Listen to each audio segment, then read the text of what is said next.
بسم اللہ الرحمن الرحیم. السلام علیکم. ڈائنامک پالیٹکس میں میں ہوں آپ کا ہوسٹ پروفیسر عبدالوحید شیخ. ویسٹرن پولیٹیکل فلاسفی کے سلسلے میں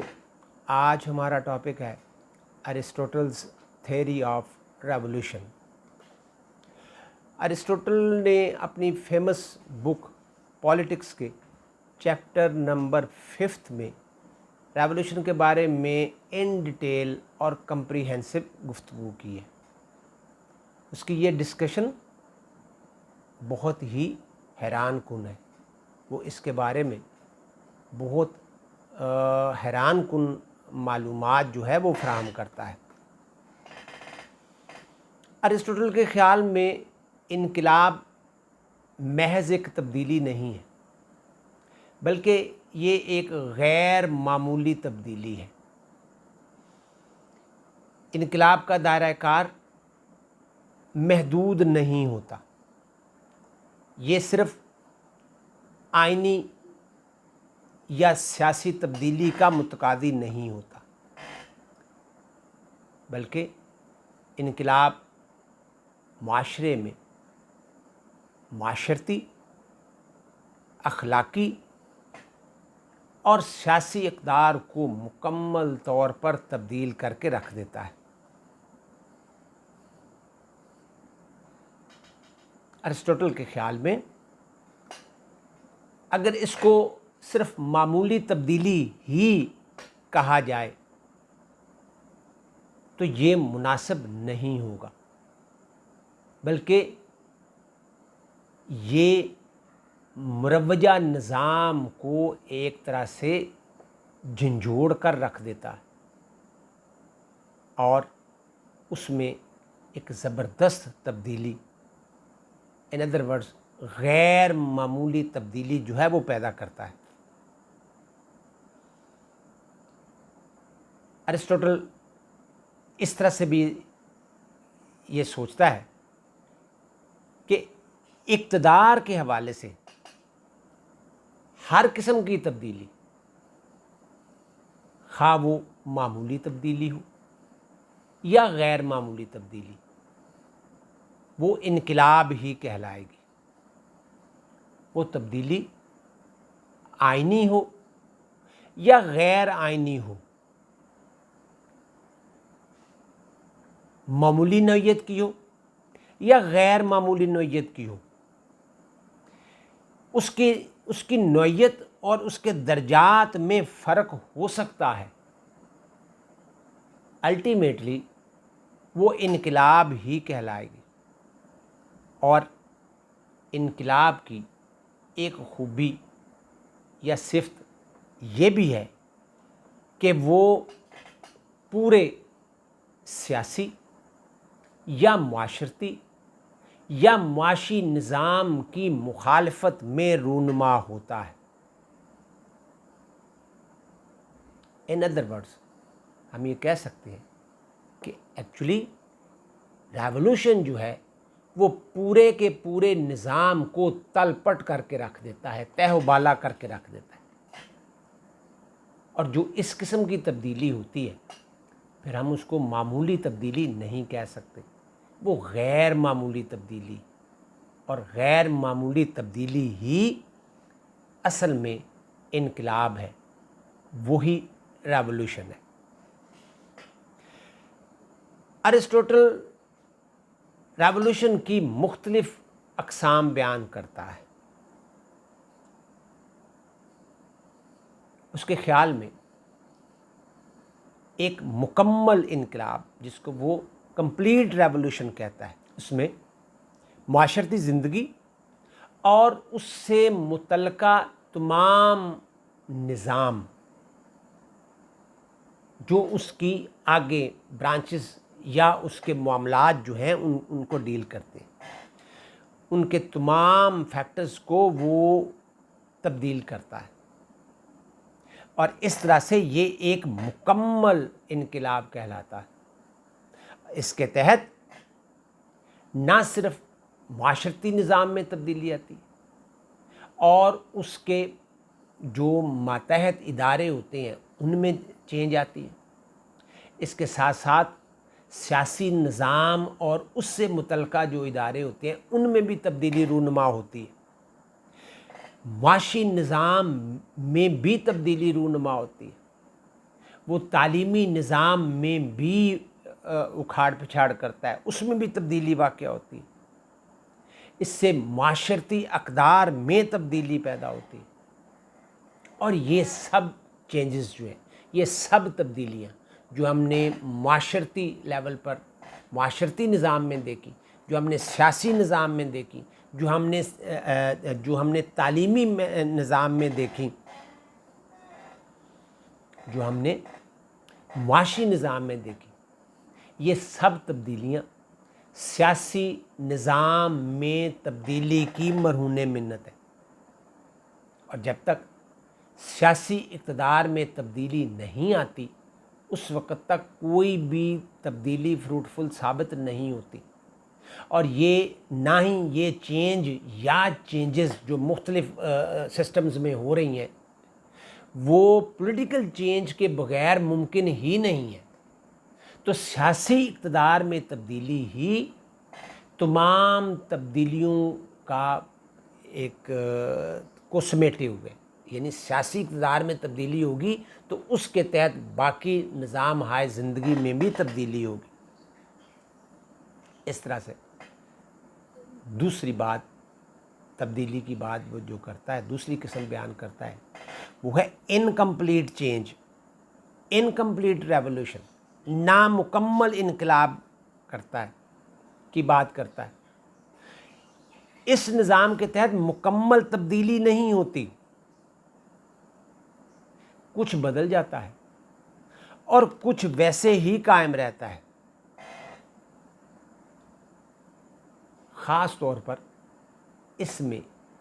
سیاسی تبدیلی ہوتی ہے،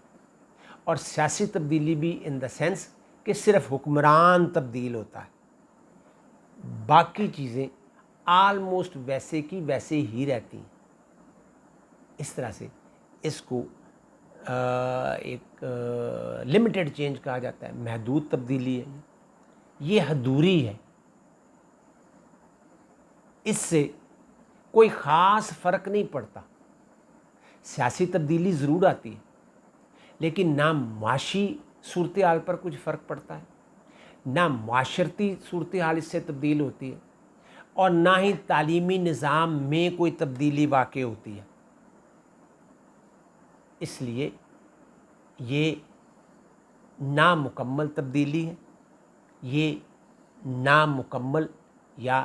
انکمپلیٹ ریولوشن ہے۔ تیسرے نمبر پر ارسطوٹل بیان کرتا ہے خونی انقلاب، بلڈ ریولوشن۔ یہ ایک طرح سے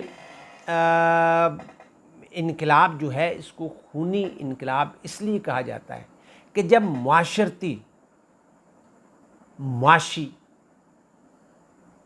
اور سیاسی نظام میں تبدیلی کے لیے ایک گروہ جو ہے جس کو ہم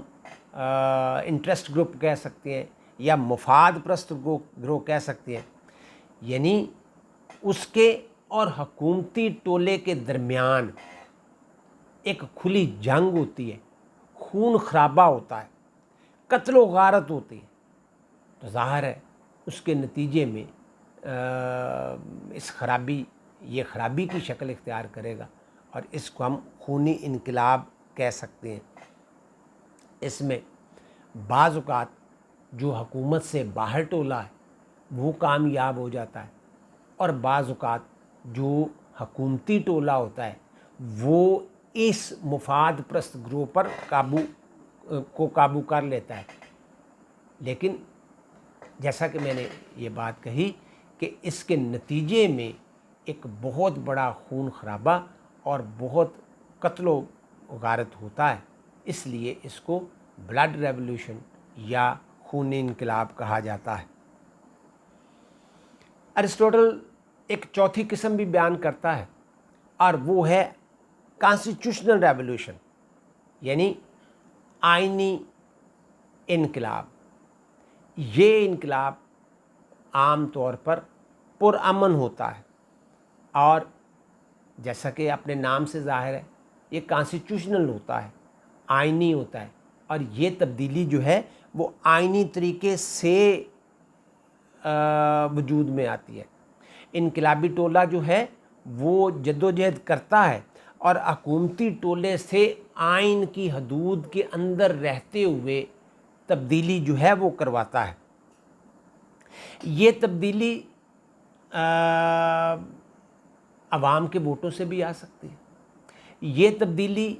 اگر اسمبلی بن چکی ہے تو اس کے اندر سے بھی آ سکتی ہے، اور آج کل اس تبدیلی کے حوالے سے ہم جس کو نو کانفیڈنس موو کہتے ہیں یا نو کانفیڈنس موشن، اس کے ذریعے آتی ہے کہ حکومت وقت کے خلاف تحریک عدم اعتماد جو ہے اس کے ذریعے کام چلایا جاتا ہے، اور ایک بڑا بحران پیدا کیے بغیر یا تو انتخاب کے سلسلے میں جب الیکشن ہوتے ہیں تو اس میں ایک زبردست کمپین چلا کر اور منشور دے کر اور اپنی باتوں سے متاثر کر کے جو ہے وہ انقلاب لایا جا سکتا ہے، یا پھر حکومت وقت کو ایک چیلنج کرتے ہوئے اس کے خلاف نو کانفیڈنس موشن جو ہے وہ لائی جائے اور اس کو اقتدار سے باہر کیا جائے۔ تو یہ دونوں طریقے جو ہیں یہ آئینی طریقے ہیں، اور یہ اس کو آج بھی ہم دیکھتے ہیں کہ یہ دونوں طریقے ہی رائج ہیں کہ یا تو الیکشن کے ذریعے چینج لائی جائے اور یا پھر اسمبلی کے اندر چینج لائی جائے۔ تو اس کا ایک فائدہ یہ ہوتا ہے کہ یہ تو ود ان کانسٹیٹیوشن سارا کچھ ہو رہا ہے، اور دوسرا یہ ہے کہ اس سے کوئی بلڈ شیڈ کا خطرہ نہیں ہوتا۔ یہ تبدیلی یا تو الیکشن کے ذریعے آئے گی یا اسمبلی کے اندر سے آئے گی، اور ہر دو صورتوں میں یہ ایک کانسٹیٹیوشنل ڈیولپمنٹ ہوگی۔ یہ ایک طرح سے آئینی انقلاب کا خاصہ ہے کہ اس میں نہ تو بحران پیدا ہوتا ہے اور نہ ہی خون خرابہ ہوتا ہے، ایک سموتھ طریقے سے ایک بہترین طریقے سے جو ہے وہ حکومت جو ہے وہ چینج ہو جاتی ہے، اور اس سے ٹرانسفر آف پاور جو ہے وہ ممکن ہوتی ہے۔ اور یہ اس کو کہا جائے تو یہ درست ہوگا کہ یہ ایک کانسٹیٹیوشنل طریقہ کار ہے جس سے ایک سموتھ چینج جو ہے وہ واقع ہوتی ہے۔ اس کے علاوہ ارسطوٹل جو ہے وہ پرسنل ریولوشن یعنی شخصی انقلاب کی بھی بات کرتا ہے۔ یہ ایک خاص قسم کا انقلاب ہوتا ہے جس میں حکومتی جو مخالف ٹولہ ہے، حکومت مخالف ٹولہ، وہ پراپیگنڈے کے زور پر حکومت کی تبدیلی کے لیے لوگوں کو کنونس کرتا ہے۔ عموماً نارملی سیاسی نظام، معاشرتی نظام یا معاشی نظام، ایون جو ایجوکیشنل سسٹم ہے وہ اس میں تبدیلی اس کا ٹارگٹ نہیں ہوتی، چونکہ یہ شخصی انقلاب ہے اور صرف اس کا ٹارگٹ حکومت کو ہوتا ہے، اس کا ٹارگٹ صرف حکومت ہوتی ہے، اور حکومت کی جو چھوٹے موٹے جو کام ہوتے ہیں ان کو اچھالنا ہوتا ہے۔ مقصد یہ ہوتا ہے کہ ان کا اطمینان صرف حکومت کی تبدیلی میں ہوتا ہے، یعنی حکومت کو تبدیل کر کے وہ مطمئن ہو جاتے ہیں، اس سے زیادہ ان کی کوئی ٹارگٹ نہیں ہوتا، اور نہ ہی کوئی اچیومنٹ ہوتی ہے، اور نہ ہی یہ اس کے لیے کوئی سخت محنت کرتے ہیں۔ تو اس طرح سے یہ ایک شخصی انقلاب جو ہے اس کی بھی بات کی جاتی ہے۔ اب اس کے ساتھ دوسری طرف ہم غیر شخصی انقلاب کی بھی بات کرتے ہیں کہ اس میں محض حکومت ٹارگٹ نہیں ہوتی یا حکومت کا خاتمہ کرنا مقصد نہیں ہوتا، بلکہ اس کے پیش نظر معاشی، معاشرتی اور سیاسی ڈھانچے میں تبدیلی مقصود ہوتی ہے۔ مروجہ جو نظام ہے یعنی رائج شدہ جو نظام ہے اس کے طریقہ کار اور اس کے جو قواعد و ضوابط ہوتے ہیں اس کے خلاف ہی ہوتے ہیں، اس کے خلاف پراپیگنڈا کیا جاتا ہے، اور جو مروجہ سیاسی نظام ہوتا ہے اور اس کے تحت جو جملہ ادارے کام کر رہے ہوتے ہیں، اس کے علاوہ جو سیاسی تنظیم ہوتی ہے اس کی تشکیل، اس کے جو تشکیل دینے والے عناصر ہوتی ہیں ان کو تبدیل کرنا یا اس میں ایک چینج لانا ان کا ٹارگٹ ہوتا ہے، اور اس طرح سے وہ اس کو یعنی سماجی تنظیم کے جو تشکیلی عناصر ہوتے ہیں، یہ جو غیر شخصی انقلاب کے خواہاں لوگ ہوتے ہیں، یہ ان کا ٹارگٹ یہ ہوتا ہے کہ ان میں، ان کے طریقہ کار میں، اس مروجہ نظام میں، اس کے طریقہ کار میں اور ان کے قواعد و ضوابط میں تبدیلی جو ہے وہ لائی جائے۔ اس کے علاوہ ایک طبقاتی انقلاب بھی ہوتا ہے جس کو کلاسیفائڈ ریولوشن جو ہے وہ کہا جاتا ہے۔ اس کا جو مقصد ہوتا ہے وہ برسر اقتدار جو حکومتی ٹولہ ہوتا ہے اس کی تبدیلی ہوتا ہے، اور اس کو ارسطوٹل جو ہے وہ بیان کرتا ہے جو ارسٹوکریسی سے جب کنورشن ہوتی ہے اولیگارکی میں، اور جب پولیٹی سے کنورشن ہوتی ہے ڈیموکریسی میں، تو یہ جب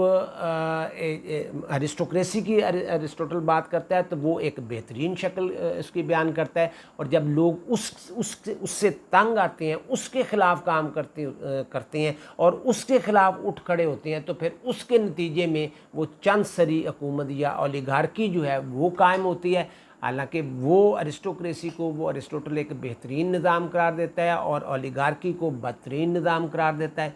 وائس ورثہ وہ پولیٹی کی بات کرتا ہے اور پولیٹی کو وہ عوامی مفاد میں ایک بہترین نظام قرار دیتا ہے، اور جب وہ اپنی حد سے تجاوز کرتا ہے، وہ عوامی مفاد کو چھوڑ کر ذاتی مفاد کی بات کرتا ہے، تو پھر وہ جو پولیٹی ہے وہ کنورٹ ہو جاتی ہے ڈیموکریسی میں، اور ڈیموکریسی کو وہ بہترین نظام جو ہے وہ قرار دیتا ہے۔ تو اس میں یہ ہوتا ہے کہ ہر دو میں ارسٹوکریسی ہو یا پولیٹی ہو، ان کی جب بگڑی ہوئی شکل ہوتی ہے، اور اس میں جب غریب طبقہ خاص طور پر یعنی عوام الناس جب ارسٹوکریسی کے خلاف ہوتے ہیں تو اولیگارکی قائم ہوتی ہے، اور جب وہ پولیٹی کے خلاف ہوتے ہیں تو پھر ڈیموکریسی قائم ہوتی ہے، اور یہ دونوں جو ہیں وہ ارسطوٹل کے نزدیک بدترین نظام حکومت ہے۔ ارسطوٹل کا خیال یہ ہے کہ جب عوام ان نظام ہائے حکومت کے خلاف ہوتے ہیں تو پھر وہ اولیگارکی قائم کرتے ہیں، اور دوسری طرف اگر پولیٹی تھی تو اس میں ڈیموکریسی جو ہے وہ قائم ہو جاتی ہے۔ تو اس طرح سے یہ ایک طرح سے طبقاتی انقلاب جو ہے وہ پیدا ہوتا ہے کہ یہ غریب عوام جب اپنے حقوق کے تحفظ کے لیے اٹھ کھڑے ہوتے ہیں تو پھر ایک تبدیلی جب آتی ہے تو وہ کلاسیفائڈ یا طبقاتی ریولوشن جو ہے وہ کہلاتی ہے۔ اسی طرح سے ایک اور انقلاب کی بات ارسطوٹل کرتا ہے، اور وہ ہے ایم لیس ریولوشن یعنی بے مقصد انقلاب۔ اس میں ایک ایسا دور بھی آتا ہے جس میں بعض شعلہ بیاں مقرر جو ہے وہ اپنی تقاریر سے حکومت کے خلاف ایک ماحول جو ہے وہ بناتے ہیں، عوام الناس کو حکومت کے غلط کاموں کے خلاف بھڑکاتے ہیں اور ان کو اٹھ کھڑے ہونے کا مشورہ دیا جاتا ہے۔ یہ طبقہ جو ہے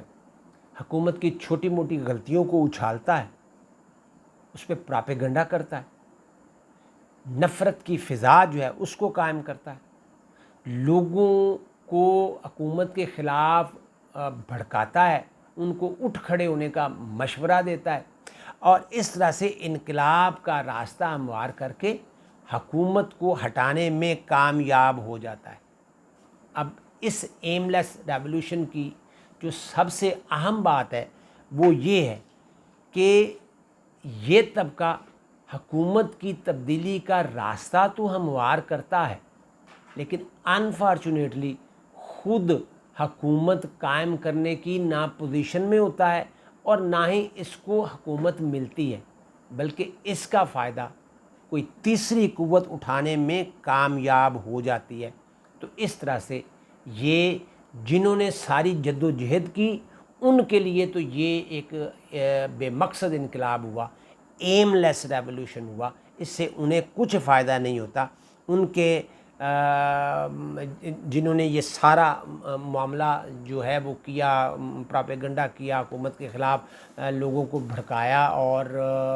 ایک فضا جو ہے وہ قائم کی، اور ان کے حصے میں بھی کچھ نہیں آیا۔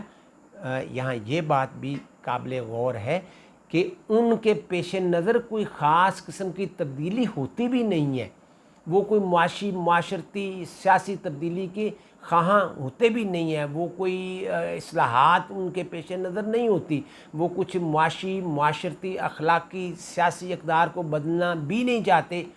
ان کا ٹارگٹ محض حکومت ہوتی ہے، حکومت کو گرانا ہوتا ہے، اور کسی طرح سے ان کی یہ کونے کھردرے میں یہ خواہش ہوتی ہے کہ اقتدار ان کو مل جائے،